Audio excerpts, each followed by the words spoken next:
ito po ay personal and collective privilege dahil may kinalaman po sa aking seguridad.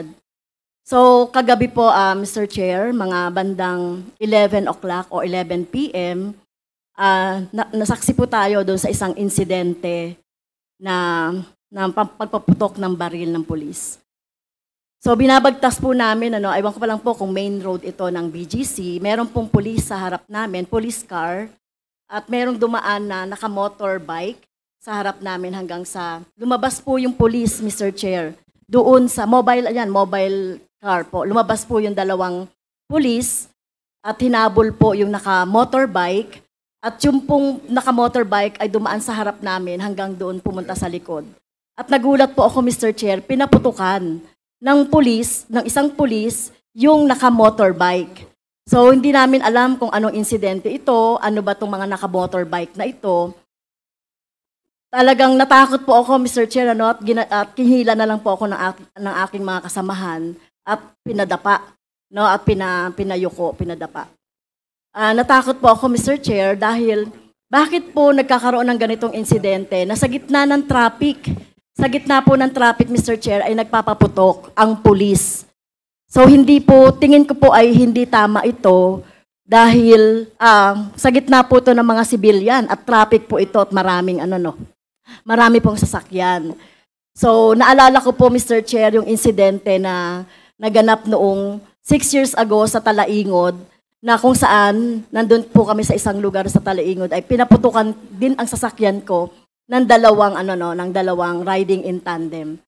Kaya po sana po ay magkaroon tayo ng report, lalong-lalo na po dito sa station ng police na sumasakop po sa BGC. Kung ito po ba ay legitimate na operation. Pero hindi po dapat nagpapaputok sa harap ng mga civilian. Alam ba nila na nandoon po ako? Sa gitna po nagpaputok, hinabol sa likod.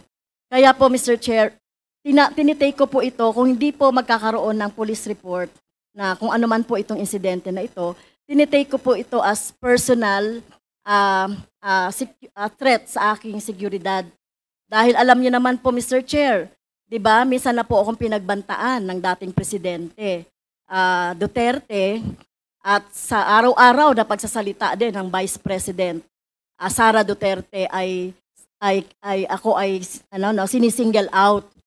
Kaya po, Mr. Chair, gusto ko po sana na magkaroon na ng full incident report or police report sa nangyari kahapon doon sa BGC.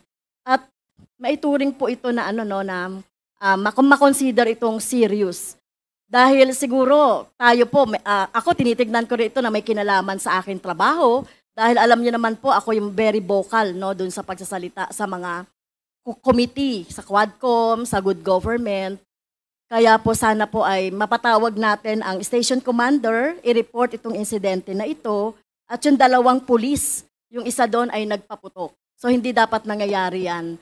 Lalong-lalo na sa gitna ng mga civilian, Mr. Chair. Okay, we take note of the the manifestation of Congresswoman Franz Castro. Nandito naman po ang ating mga kawani ng Philippine National Police, ang office ng CIDG. So please, who is representing CIDG here now? The NPNP? May I know, Colonel, what is your name? Yes, sir. Mr. Chair, I'm Police Colonel David Poclay of the CIDG, the Deputy Director for Operation. Okay. I represent Police Brigadier General Torres. Sir. Okay, thank you, Colonel. Colonel, Thank you, I believe you heard what Congresswoman Castro has stated before this committee, and it is of paramount importance for the committee as well as the whole House to protect its members. Dahil sa nangyaring yan, we would request that you facilitate and submit to this committee the report, the police report on that incident that happened last night, Congresswoman Castro. Anong oras po yan?